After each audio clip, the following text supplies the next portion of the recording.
we're entering a time where average is officially over. Our customer is changing, we're gonna change. We're gonna meet the customer where they are.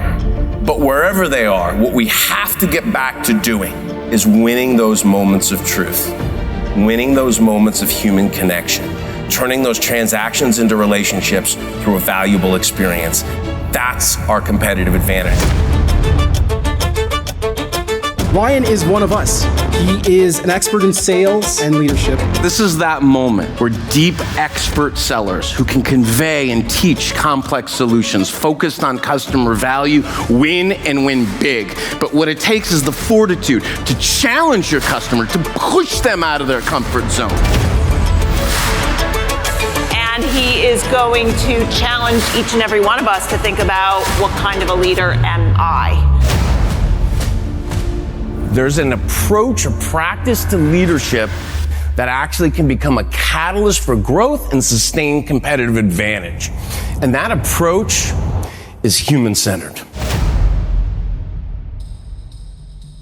How many of you have purchased anything from Starbucks, let's say in the last 18 months? Raise your hand nice and high. Very addicted sales organization. We just proved that 95% of the coffee drinkers in this room consume coffee without any regard to price whatsoever. Customers do not buy on price. They will default to price in the absence of value, real or perceived, and a quality experience. That's on us. Honestly, it out-delivered everything. He came on campus, we talked, we felt really aligned in the messaging that we were hoping he could deliver. We shared a lot of who we are and what we're hoping to accomplish. And he took that away, clearly studied it, because when he came in, tears, laughs, smiles, just hit everything with such great alignment, connection, and synergy. Leadership isn't a job, it's a responsibility. And it's not about us.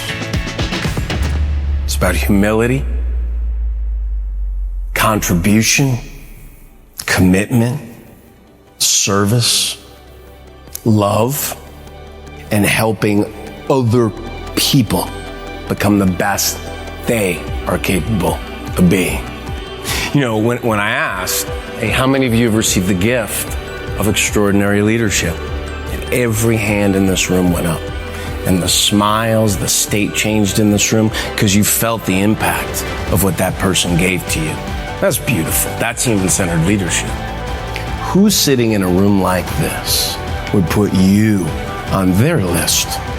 And what gifts are you giving away each and every day? I know that he's going to touch their heart, their mind, their soul somehow, some way. There's power in that, right? Like to show them something new, show them a different way. He finds a way to connect and resonate with them no matter what. And I guarantee you, it will change their life. So the best sales presentations today are what we refer to as throwaway presentations. They're so customized, you can only give them once because it's only relevant to that particular client at that particular moment in time. Then you throw it away. That's your advantage. Be that disciplined, be that good. You will win. He had multiple engagements with us leading up to the keynote. And then above and beyond all that, he wanted to actually spend time in our business. He was engaging with guests. He was engaging with staff. And then what that does to the result of his keynote. There were people who were emotional. There were people who were in tears. But there were some tangible actions that they felt they could take. It was just an incredible experience. And a good value proposition, a sales story, it's three things. It's authentic, meaning it's a promise you can consistently make. It's differentiated. There's a lot of other choices about who I do business with. Why you? And it's compelling. Compelling enough to convince me to change or say yes. What is it that you do that the competition cannot or does not, that the customer covets and cannot live without? Why that message was so powerful today is that you can forget that really what is at the core of what we're here to do is to form a relationship, is to solve a challenge, is to understand our customer. So that message could not have been more relevant, more on point. Everything you need to accomplish all you desire in this work and all you deserve in your life is inside you. When it gets hard, and it will, when the adversity strikes, and it will, when the change and challenge has you overwhelmed, as it will, don't focus on the finish line. Take your next 3 steps and always hold the answer to this question close to your heart. Who are you running for?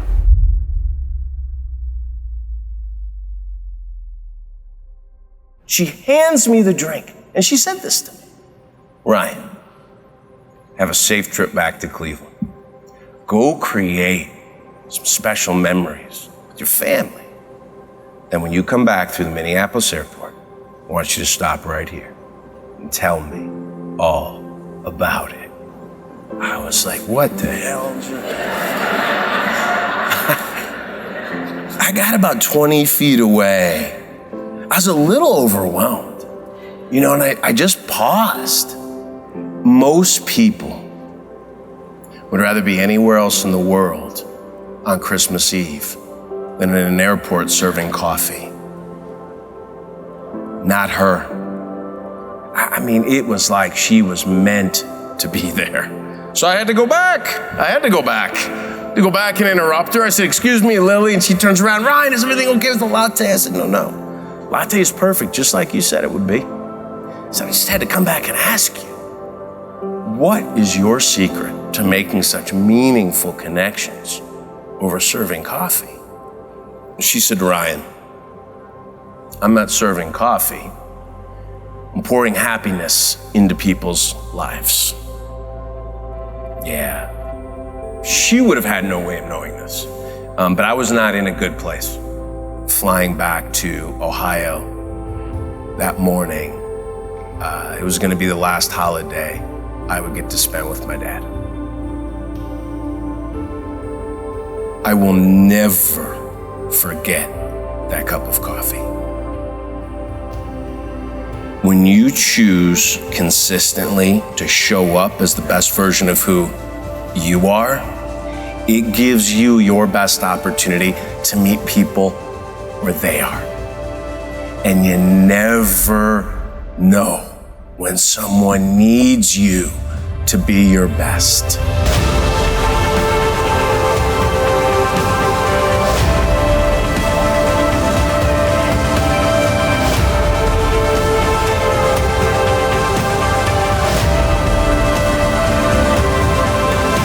The most important minute of this meeting is Monday morning at 8:01.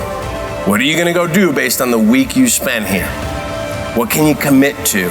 And the cool thing about the idea of owning that 8:01 moment is, 8:01 a.m. Monday is gonna roll around.